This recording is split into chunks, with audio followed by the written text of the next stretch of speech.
My wife excused her male best friend's rude jokes, saying, "That's just his British sense of humor." I said, "Ah, I see." So I accidentally included her friend's wife in a group chat, sharing his hilarious jokes about her. Now he's explaining his humor to a divorce lawyer.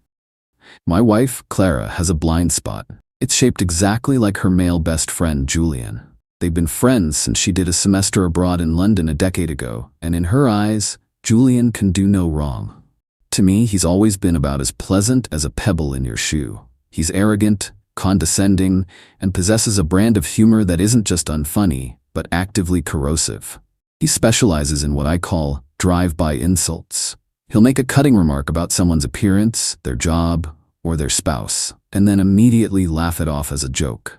If anyone looks uncomfortable, Clara will jump in with her favorite catchphrase, delivered with a knowing little laugh. "Oh, you just have to get used to Julian. That's just his very British sense of humor." Ah, yes, the famous British sense of humor. As far as I can tell, this is a magical category of comedy that excuses you from being a decent human being. For years I've put up with it. I've endured his little jabs about my quaint American optimism and his critiques of my taste in everything from wine to television. I tolerated it because I love Clara, and Julian, despite living in our city now, was mostly a peripheral character. But recently, his humor has taken a darker turn. He's become particularly fond of making jokes at the expense of his own wife, Amelia.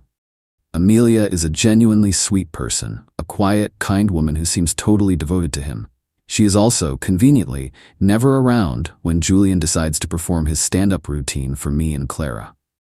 Last weekend was the breaking point. We had Julian over for dinner. Amelia was out of town visiting her sister. We were having a drink in the living room when Julian started telling a story about a disastrous dinner party they had hosted. He concluded the story by saying, "And of course, the whole thing was a nightmare because Amelia, bless her heart, has all the culinary flair of a badger in a blender. I'm fairly certain her signature dish is burnt water." He roared with laughter. Clara giggled along, shooting me a look that said, "See? Isn't he a riot?" I didn't laugh. I just looked at him and said, "That's a pretty rough thing to say about your wife." Julian's smile tightened. "Lighten up, mate," he said. "It's a joke. She knows I'm only kidding." Clara jumped in immediately. "Honestly, Mark, that's just his British sense of humor. It's edgier than what we're used to. You can't take it so seriously." Edgier. That's what she called it. Not cruel, not disrespectful. Edgy. And in that moment, as I watched my wife defend another man for mocking his own wife, something in my head didn't just snap. It became crystal clear, illuminated by a kind of cold, satirical light. I looked at Clara, smiled politely, and said the words that would set everything in motion. "Ah, I see. The problem is, Julian isn't just a verbal comedian. He's also a prolific texter.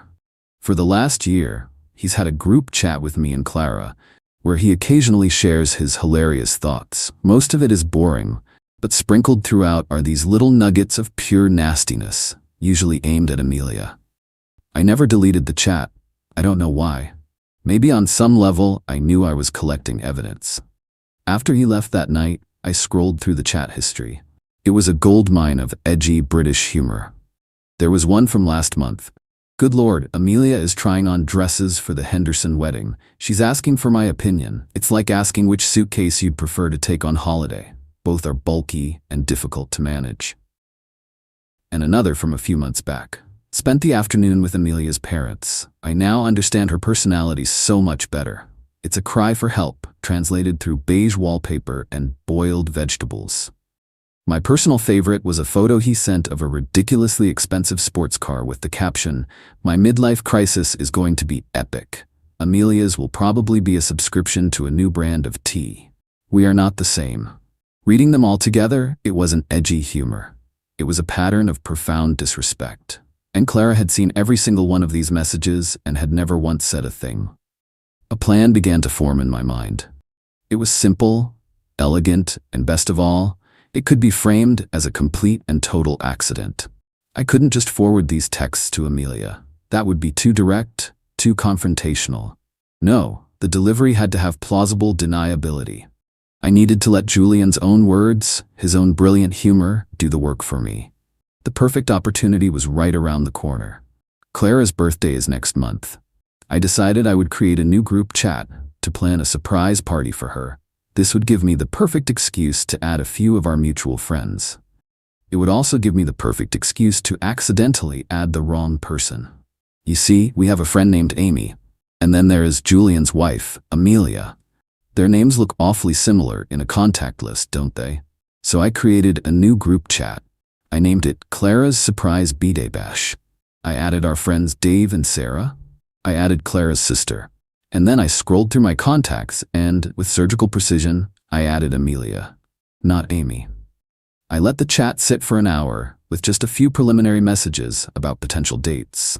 Then I prepared my masterpiece. I screenshotted 5 of Julian's most hilarious texts about Amelia. I scrolled back up to the top of our new party planning chat, took a deep breath, and posted the screenshots.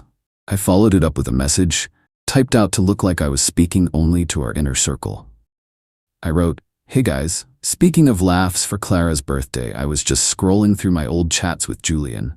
The man is a comedic genius. This stuff is just too funny not to share. Classic British wit." Then I put my phone down on the table, face up. I poured myself a drink, and I waited for the digital explosion I knew was coming. Update 1. The aftermath of my unfortunate mistake was more immediate and more spectacular than I could have ever hoped for. It took less than 60 seconds for the first reply to appear in the Clara's Surprise B-Day Bash group chat. It was from Amelia. Her message was simple and chilling. "I don't understand. Mark, are these messages real?" Before I could even formulate my horrified response, Clara's message came through, a frantic burst of text. "Mark, what are you doing? Delete this right now. This is the wrong chat. Amelia is in here."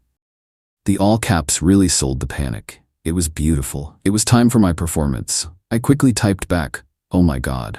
Oh no. Amelia, I am so sorry. I thought I was adding our friend Amy. This is mortifying. I was just trying to share a private joke. Please ignore those." Of course, you can't unring a bell, and you certainly can't unsee a screenshot of your husband comparing you to a bulky suitcase. The group chat went silent. It was a heavy, virtual silence, pregnant with doom. Amelia didn't reply again. She just quietly left the group. That was far more terrifying than any angry response could have been. Then my phone started to ring. It was Clara. I let it go to voicemail. A second later, a call from Julian. I ignored that one too. Then a string of texts from Clara, each more frantic than the last. "Pick up the phone, Mark. You did this on purpose. I know you did. Amelia won't answer her phone. Julian is panicking. This is all your fault." I let them stew for a good 20 minutes. I finished my drink, enjoying the quiet hum of the refrigerator. Finally, I called Clara back, adopting my most apologetic and flustered tone. "Clara, honey, I am so sorry," I began. "I feel absolutely terrible. It was an honest mistake. I just must have clicked the wrong name. I can't believe I did that." She wasn't buying it, not for a second. "Don't you dare play dumb with me, Mark," she screamed into the phone. "You've always hated Julian. You did this to ruin our friendship." Notice, her immediate concern was not for the woman who had just been brutally humiliated, nor was it for the fact that her best friend was a monster. Her concern was for her friendship with that monster. This was the validation I needed. "Ruin your friendship?" I asked, feigning confusion. "Why would it do that? They were just jokes. It's just his British sense of humor, remember? The stuff you said was edgy. I'm sure Amelia will understand that. He was only kidding." I could almost hear her brain short-circuiting as I threw her own pathetic excuse back in her face. "It's different when she sees it like that," she stammered. "It's out of context." "What context is required for the suitcase joke?" I asked innocently. "Is there a specific British historical event I'm missing that makes it funny?" She hung up on me. Julian called again, and this time I answered. He was a wreck. The arrogant, witty charmer was gone, replaced by a panicked, whining man-child. "Mark, what have you done? Amelia saw the texts. She's not speaking to me. You need to call her and tell her it was a prank, a joke, anything." "A prank?" I replied, my voice cold now. "I thought it was just your famous humor. I was paying you a compliment, mate. I was showing our friends how hilarious you are. I don't see what the problem is. Surely your wife, of all people, appreciates your comedic genius." "You absolute," he started, but I cut him off. "You should probably go talk to your wife, Julian. I'm sure you can explain the nuance of your humor to her. Good luck." I hung up. Clara got home about an hour later. Her face was pale and her eyes were red. The fight was epic. She accused me of being a petty, jealous, and manipulative person who couldn't handle a little banter. She demanded that I go over to their house, apologize to both Julian and Amelia, and fix what I had done. "There's nothing to fix, Clara," I said calmly, leaning against the kitchen counter while she paced like a caged animal. "According to you, Julian did nothing wrong. He just told a few edgy jokes. The only mistake that happened here was a clerical error on my part, a technological slip-up. Are you saying Julian's entire persona can be dismantled by a single administrative blunder?" "You are twisting my words," she yelled. "No," I said, my voice dropping to a serious tone for the first time. "I'm not. I'm holding them up for you to see. For years, you have enabled his cruelty and called it culture. You have prioritized his ego over my comfort, and more importantly, over the dignity of his own wife. You don't get to be angry at me because the lights just got turned on and the thing you were defending looks ugly." She stared at me, her mouth agape. She had no defense because she knew I was right. But admitting that would mean admitting she was wrong, and that was not something Clara was capable of doing. That night, she slept in the guest room. The house is quiet now, but the line has been drawn. She chose to stand with him, and I chose to stand with reality. I don't know what's going to happen to our marriage, but I know I'm not the one who broke it. Update 2. It's been 3 weeks since the group chat incident, and the fallout has been a fascinating case study in cause and effect. The tremors from my little administrative error have shaken the foundations of 2 households. The first and most significant consequence, of course, landed on Julian. I got the story in pieces from mutual friends, the ones I had included in the original, untainted party planning chat. Amelia, after leaving the group chat, apparently turned off her phone for several hours. When she turned it back on, she didn't call Julian or Clara. She called her sister. She then calmly packed a bag, and when Julian got home from whatever panicked errand he was on, she was sitting on the sofa with her suitcase next to her. She didn't yell, she didn't cry. According to the story, she just looked at him with dead eyes and said, "I've received some clarity on our marriage, Julian. I'll be staying with my sister. You'll be hearing from my lawyer." And he did. Within a week, he had been served with divorce papers.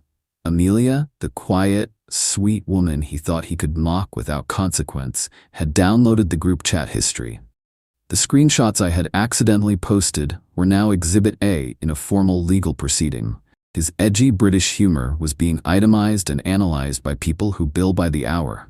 Meanwhile, my own home life had become a silent, icy war. Clara and I were living like roommates who despised each other. She moved fully into the guest room, and we only communicated via terse, necessary text messages. Her anger at me hadn't subsided, it had solidified. In her mind, the villain of this story was still me. The destruction of Julian's marriage was my fault, not the fault of the man who actively disrespected his wife for years. Then came the attempts to retaliate. Since Clara had no legal or financial leverage over me, she tried to use social and emotional leverage. She went on a campaign, running to her family and a few of her closest friends, spinning a carefully edited narrative. She told them that I had grown jealous of her friendship with Julian. And in a fit of passive-aggressive rage, I had deliberately engineered a situation to destroy his marriage. She painted me as a petty, controlling husband who couldn't handle cultural differences in humor. Her mother called me, lecturing me about the sanctity of marriage and how I should be supporting Clara and her friendships, not tearing them down. I listened patiently before saying, "Would you be proud if your husband told a room full of people that you had the culinary flair of a badger in a blender?" There was a stunned silence, and the conversation ended shortly after. The next tactic was financial. It was as clumsy as it was predictable. Julian, now facing the massive expense of a divorce, apparently put a bug in Clara's ear. One evening, she cornered me in the kitchen. "Mark," she said, her arms crossed, "we need to talk about finances." She proceeded to tell me that she felt she had been shouldering an unfair burden in our marriage. She claimed that Julian was considering asking me to repay a loan from years ago. It was a complete fabrication. Years ago, the three of us went on a weekend trip, and Julian had paid for a dinner with his credit card because the small restaurant didn't take mine. I had paid him back in cash the very next day. Now, they were trying to twist that into some kind of outstanding debt. She also said that she was feeling emotionally traumatized by the hostile environment I had created in our home, and she felt it was only fair that I start paying for her therapy sessions. I just stared at her. The audacity was breathtaking.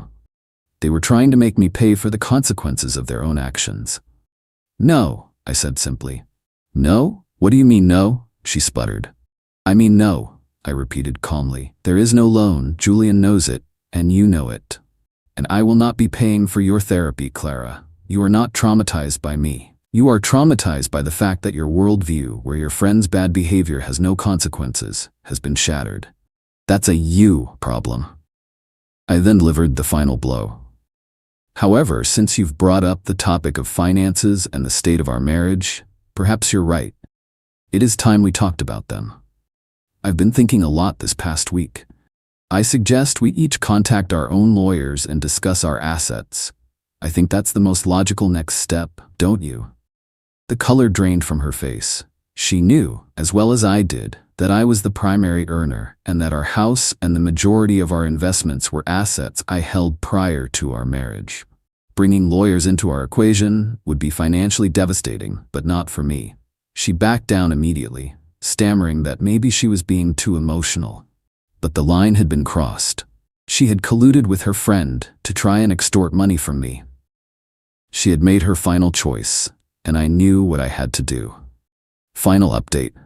It has been 6 months since I posted my last update, and the comedy of errors that was Julian's life, and by extension my own marriage, has reached its final punchline. Let's start with Julian. His divorce did not go well. That's like saying a skydiver's parachute failing to open is a minor inconvenience. It was a complete and utter disaster for him. Amelia, empowered by the undeniable proof of his contempt for her, was relentless. Her lawyer used the text messages to argue for a settlement that accounted for emotional cruelty. It wasn't just about dividing assets anymore. It was about compensation for years of being the butt of his private, demeaning jokes. Every hilarious comment was picked apart in legal documents. The joke about her cooking, her parents, her clothing choices. It all formed a mosaic of disrespect that no judge found amusing. The grapevine told me that during a deposition, Julian was actually asked to explain the comedic intention behind the bulky suitcase comment. He reportedly tried to fall back on the "it's a British thing" defense, and the opposing lawyer drily asked if he could cite the specific region of the United Kingdom where spousal mockery was considered a cultural treasure. In the end, he lost a significant portion of his assets. Amelia got the house and a very favorable settlement. He is now reportedly living in a small, overpriced apartment and is a far less cheerful person. His wit has apparently abandoned him now that it comes with a price tag. Now on to Clara. After our conversation about lawyers, she seemed to realize the precariousness of her position. She made a few half-hearted attempts at a reconciliation.